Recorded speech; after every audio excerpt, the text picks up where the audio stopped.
After being marked by a nightmare spirit, I sleepwalked to dig top star Ryan's grave. My boyfriend Evan hides the secret that my grandma is alive. My BFF Sophia is controlled. Are we all the spirit's vessels? The cold wind whipped through the cemetery, sending decaying leaves crashing against my face. My fingers, clutching the iron shovel, had turned pale. My heart felt as if it were being tightly squeezed by an invisible hand, so tight that I didn't even dare to breathe loudly. The searchlight behind me had already begun sweeping across the ground, and the sound of footsteps grew closer and closer. My whole body went numb. At this dead of night in the American cemetery, besides me, the grave digger, there was nothing but the patrolling guards. Just now, I'd barely pulled myself out of the hazy days of sleepwalking. My head was still buzzing, and I couldn't even quite grasp how I'd ended up standing here, holding a shovel in front of Ryan's grave. Then, suddenly, the guard's sharp shout nailed me to the spot. "You're caught red-handed. You've committed the serious crime of theft and desecration of a corpse. You'll be ruined for life." I wanted to drop the shovel and take off running right then and there, but as soon as I thought about the fact that my fingerprints were on the shovel, I froze, unable to let go. So I just grabbed the shovel tighter and started sprinting for dear life. The guard's voice grew louder and closer behind me, shouting as he chased after me, "Are you really so utterly depraved? Daring to come to the cemetery and dig up graves? Stop right there. I've already called the police. You're not going anywhere. You son of a bitch. May lightning strike you down. Don't let me catch you." The guard was a middle-aged man with a booming voice, though he was a bit older and couldn't quite catch up to me. Being arrested after being caught versus turning myself involuntarily, that's a big difference. I'd rather turn myself in, but first, I've got to figure out why I've been sleepwalking and digging up graves. Just barely managed to escape from the American cemetery when I didn't notice a figure suddenly darting out from beside me, moving at an astonishingly fast pace. I didn't have time to hit the brakes and crashed straight into him. The figure paused for a moment, then immediately clamped his hand over my mouth and dragged me into the nearby grove of trees. Oh no, dragging someone into the woods, it can't possibly be a good guy. I struggled desperately, but this guy had strength beyond belief and easily pinned me down. "Who are you? Let me go." I glared fiercely at the person standing before me. The figure wore a hoodie with the hood pulled up, its face hidden in the shadow of the cap. It was so dark that I couldn't make out a single detail. "If you don't let me go right now, I'll bite you." I growled menacingly. The figure slowly lowered the hood, revealing a handsome, striking face. "Liam. Hey, you've got quite the temper." He chuckled softly, reaching out to pinch my cheek. "What are you doing all by yourself here? Where's your boyfriend? He didn't come along to keep you safe in such a dangerous place." Seeing it was Liam, I instantly felt relieved. Just moments ago, I'd almost thought it was some creep. "How did you end up here?" "I took on a job and happened to be nearby. I was getting ready to head back after finishing up when I saw you running out of the cemetery in a real hurry." Liam raised an eyebrow, his gaze falling on the shovel I was holding. "What's wrong? Are you really digging up someone's grave?" My face flushed with embarrassment as I admitted, "It's a bit complicated. Last night I sleepwalked and ended up digging up Ryan's grave, but I've never sleepwalked before. I'm starting to suspect my best friend might have tricked me." As soon as I finished speaking, a sudden, sharp pain shot through my shoulder, a pain so intense and swift that I couldn't help but let out a hiss and gasp sharply. "What's wrong?" Liam's smile instantly vanished, his brow furrowing as he spoke with a hint of concern. "My shoulder's a little sore," I said without hiding it. Liam's expression turned serious in an instant. His gaze fixed firmly on my shoulder as he said in a low voice, "Pull your shirt down a bit. I want to take a look." I was wearing Peppa Pig-themed round neck pajamas, and a slight tug would reveal my shoulder. But out here in the small grove, facing a man I'd only met twice, any normal person wouldn't dare. "No need. Let me go. I'm heading back to Return Manor." I shook my head. "Don't tell anyone about tonight's grave digging. I'll turn myself in." I reached out, trying to pry his hand loose, but Liam's grip felt like an iron clamp. No matter how hard I struggled, I couldn't break free. In the darkness of the night, though his face wore a smile, his eyes were chillingly cold. He just stared straight at me, making my heart race and filling me with an inexplicable sense of guilt. After all, I hadn't done anything wrong. Why did I feel so guilty? "Liam, let me go." "Not a chance," he said. One hand clamped tightly around my waist, while the other rested on my aching shoulder, his tone laced with menace. "If you don't cooperate, I'll turn you over to the guards right now." I was so furious I couldn't even speak. How could I have ever thought he was a good guy? Who would have guessed he'd actually threaten me? "Don't move, this'll be over in a jiffy." Liam didn't waste another word. He simply reached out and pulled my pajamas down just below my shoulders. My pale shoulders were suddenly exposed to the air, and my face instantly turned scarlet. "You jerk. You're touching me without my permission. What's the difference between you and a lecher? In ancient times, you'd have been thrown into a pig cage." I bit down hard on my lip, glaring at him fiercely. Liam acted as if he hadn't heard a thing. His cool fingertips lightly touched my shoulder, and I immediately felt goose bumps rise all over my skin. "What are you doing?" I grew even angrier. "I'm grateful you saved me earlier, but you can't just do whatever you want with me." "You're such a pain," Liam sneered, lifting his chin slightly. "Take a good look at what's on your shoulder. What could possibly be there?" I rolled my eyes and glanced down at my shoulder, but the next second, every single hair on my body stood on end. There, imprinted clearly on my shoulder, was a vivid red handprint, starkly contrasting against my pale skin. Suddenly, I remembered that when Sophia tapped my shoulder earlier today, I'd felt a slight ache, but when I took a shower, I hadn't noticed any handprint at all. How come it's popping up now out of nowhere? And what's more, this handprint is clearly right where Sophia had touched me.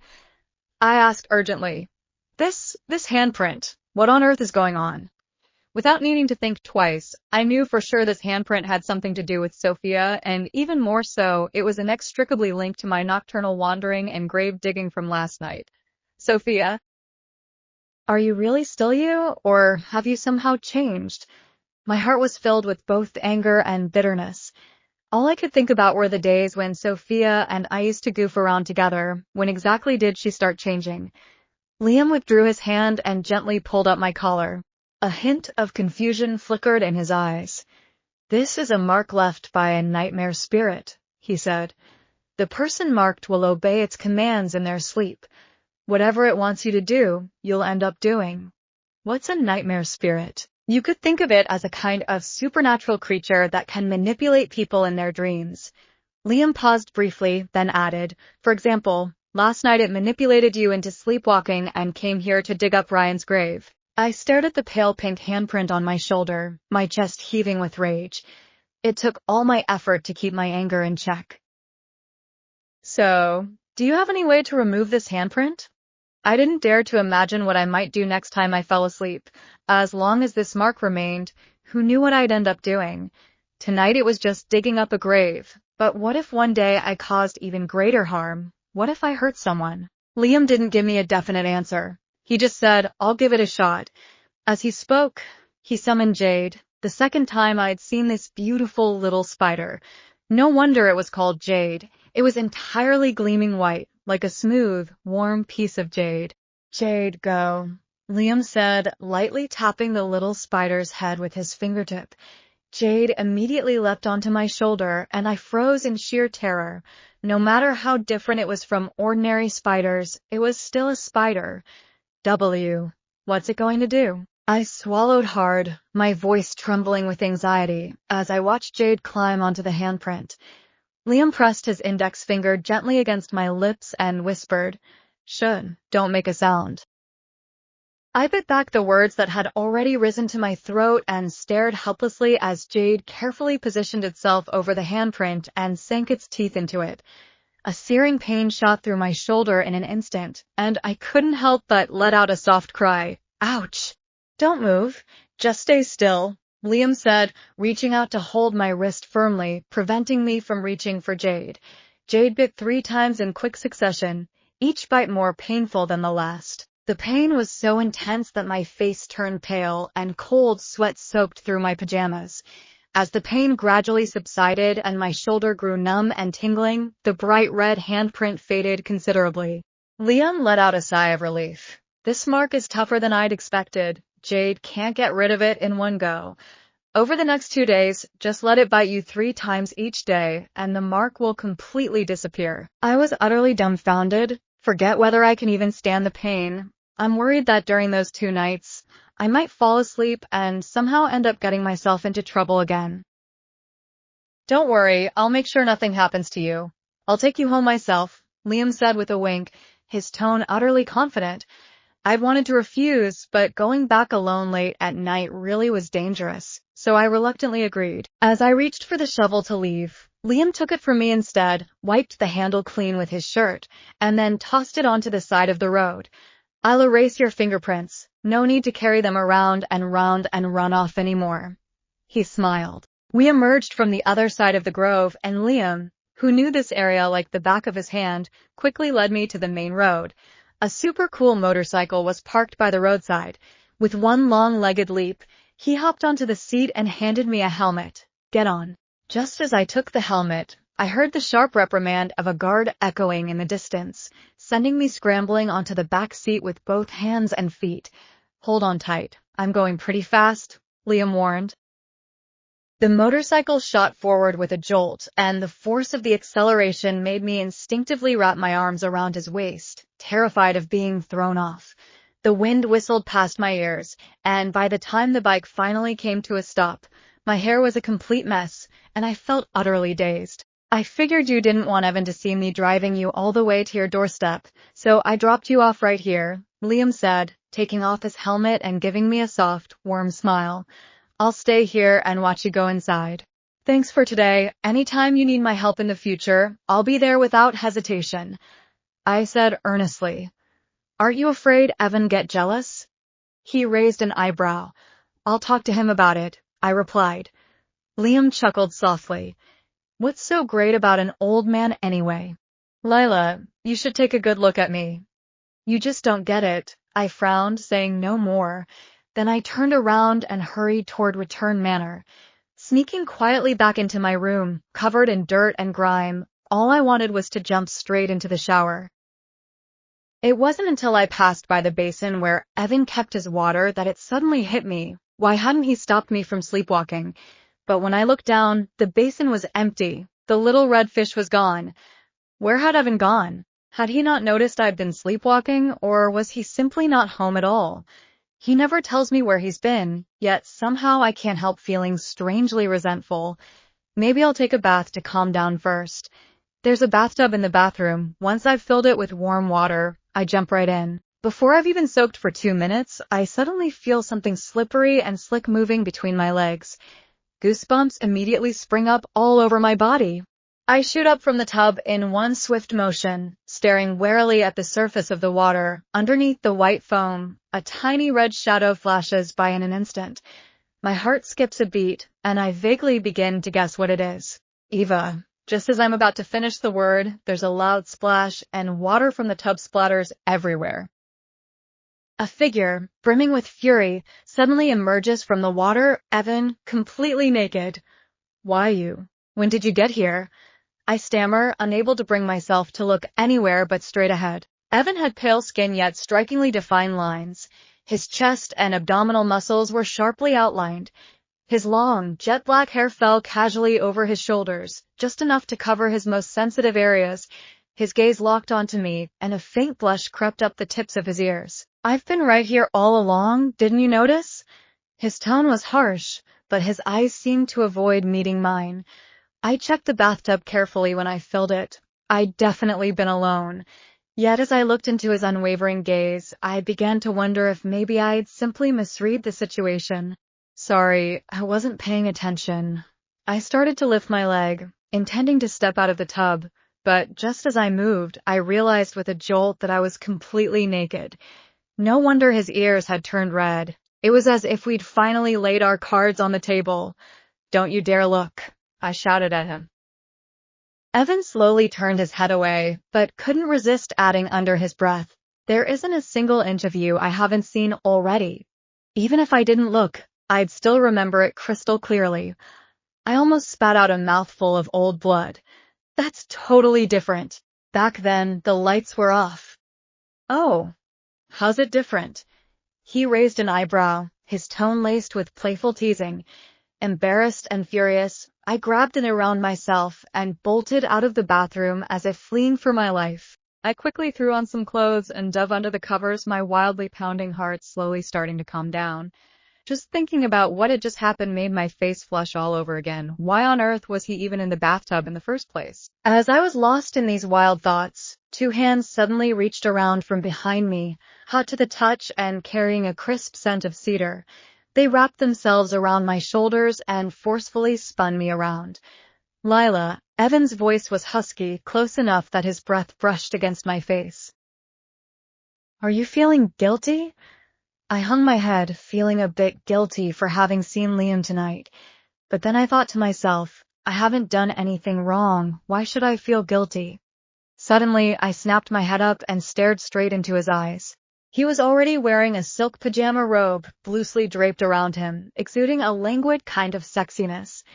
I'm not feeling guilty, I'm just freaking terrified, I said with unwavering confidence. Evan leaned closer, his voice firm. There's another man sent on you, Lila. You're lying to me. His words felt like a needle, pricking my heart with both bitterness and resentment. Tears welled up in my eyes in an instant. I sniffed hard and told him everything that had happened that evening, how the guards had chased me, how Liam had come to my rescue, and even the mark on my shoulder, all without holding back a single detail. All you care about is whether I've been with other men, I said, wiping away tears and sobbing uncontrollably.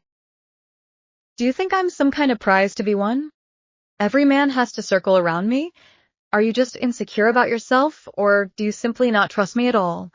All the fear and resentment of these past few days suddenly burst forth, so much so that I even started hiccuping. Actually, I know I can't blame Evan for many things, but I just can't seem to stop getting angry. Through my tear-blurred vision, I saw Evan staring at me in a daze, his eyes carrying a hint of confusion. His hand, resting on my shoulder, kept rising and falling, as if he wanted to wipe away my tears but felt too shy to do it. All right, stop crying. I don't doubt you anymore, he said, his voice softening considerably. He handed me a handkerchief. I took it, wiped away my tears, and asked through sobs, Really, really? When have I ever lied to you? Evan sighed helplessly. And indeed, though he always puts up a tough front, he's never once lied to me. The resentment in my heart gradually faded. As I looked at his downcast face, I realized he'd been staring at my shoulder all along. You actually dared to make a move right under my nose. Either you're incredibly bold, or you knew full well I wouldn't be able to hold my human form yesterday. His tone grew cold. Suddenly, I remembered something. Hugo said it'd take you 2 days to recover. How come you're back to normal already after just 1 day? Evan gave me a faint, sidelong glance and said softly, Someone's constitution is just too unusual. I was afraid that if I wasn't careful, you'd get whisked away by someone else. Hearing those words made my heart feel warm and fuzzy. So it turns out he'd been worried about me all along. I frowned as I stared at the pale pink handprint on my shoulder. Liam said Jade would have to bite it for another 2 days before it finally faded. It really hurt. Evan's fingertips gently brushed across my shoulder, his gaze icy cold. With me here, there's no need for him to lift a finger. He paused for a moment, then asked again, How well do you know Liam? He said his grandfather and my grandmother were close friends, I replied.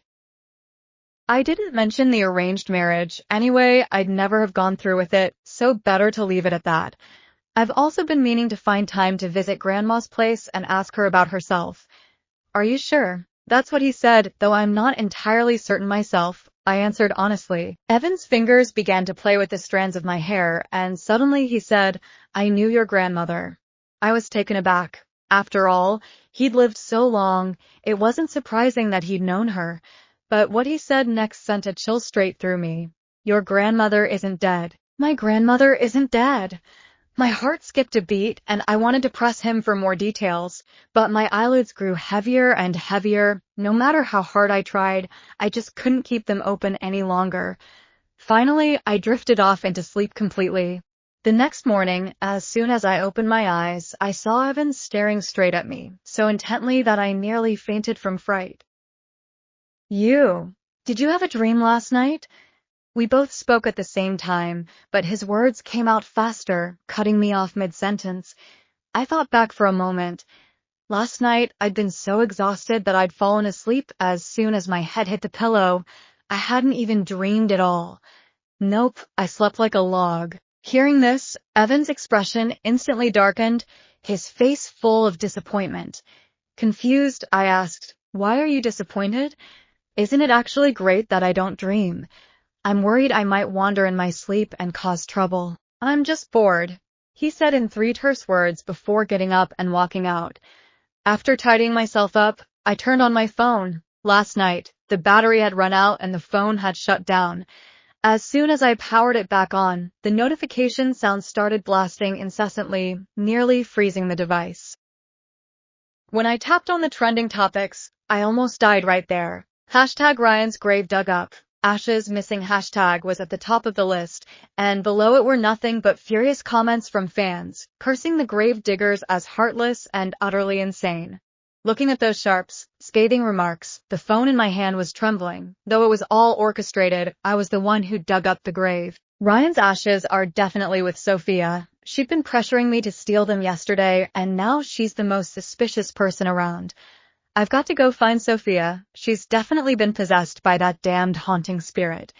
In the courtyard, Evan and Hugo were playing chess. When they saw me come out, Evan immediately delivered a checkmate, ending the game in one swift move, which made Hugo's foxtail twitch with anger. "We'll settle this another day." Hugo huffed, then turned around and walked away. Evan stepped closer to me. "You're heading out?" "Yeah, I'm going to see Sophia." I tilted my head up to look at him. "Do you want to come along? If I don't stick with some clueless fool, you might just make it out alive, but never come back." His tone was awkward, yet his steps were already heading toward the door. I couldn't help but laugh. Just having him around instantly made me feel completely safe. I waited for Sophia on the little woodland path she took every single day. Sure enough, it wasn't long before I spotted her coming toward me. "Sophia," I called out loudly, stepping right in front of her. Sophia jumped in surprise and let out a string of colorful curses. Holy crap. "Lila, what are you doing? Hiding here to scare me? Did you really want to give me a heart attack?" Without a second thought, I rolled up my sleeves and dragged her into the woods. If only I'd had a rope, I'd have tied her up right there. I pinned her against a tree and stared at her seriously, saying, "Cut the act. Hand over Ryan's ashes and come with me to the police station to turn yourself in." Sophia looked utterly incredulous, her eyes wide as saucers. "Ashes? Ryan's ashes? Lila, are you crazy? I've got nothing against him, far from being his fan, and yet you're suggesting I'd waste my time stealing his ashes just because I'm bored. Am I sick or something?"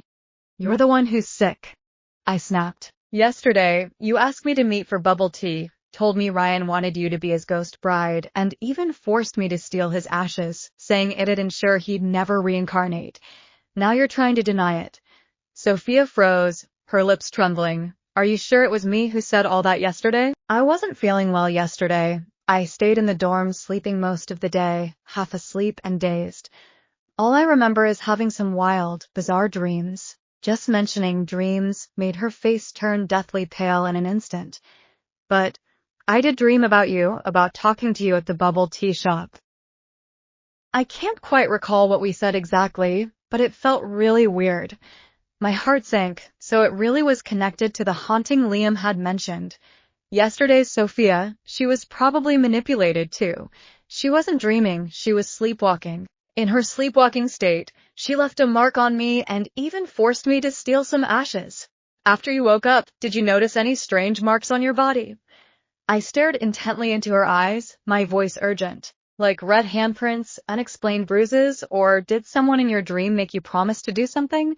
I had to be sure. Was she really just a victim of manipulation, or was she somehow colluding with those nightmare spirits? Sophia shook her head blankly, instinctively rolling up her sleeve to check her arm and then touching her shoulder. Her face turned as pale as paper. No, absolutely not. But in the dream, Ryan grabbed my hand and said, "You've got to find the right vessel," and he also said, "The mark is already locked." I didn't understand what he meant at all. As soon as I woke up, I felt freezing cold all over. As she spoke, her wrist turned slightly without meaning to, and I caught a glimpse of a barely visible, fish-shaped red mark on the inside of her wrist, exactly the same as the koi tattoo behind my ear. My heart sank abruptly. Just as I was about to ask her about that fish-shaped mark, Sophia's eyes suddenly went blank. Her lips curled into an eerie smile that seemed beyond her control, and her voice dropped dramatically, as if two voices were speaking at once. "Lila, don't look any further. The ashes are exactly where they're supposed to be. You and I are both merely its vessels." As soon as she finished speaking, she snapped back to reality, her gaze clouded once more. She stared at me with wide-eyed horror, saying, I just said all that? I couldn't even stop myself from talking. My skin prickled all over, and I fixed my gaze on the fish-shaped mark on her wrist. Then I remembered what Evan had said, that Grandma wasn't dead after all. The ghostly spirit, the koi tattoo, Grandma's secret, Ryan's ashes, all these clues were somehow tangled together. And Sophia is clearly the bait that the haunting spirit has pinned to my side.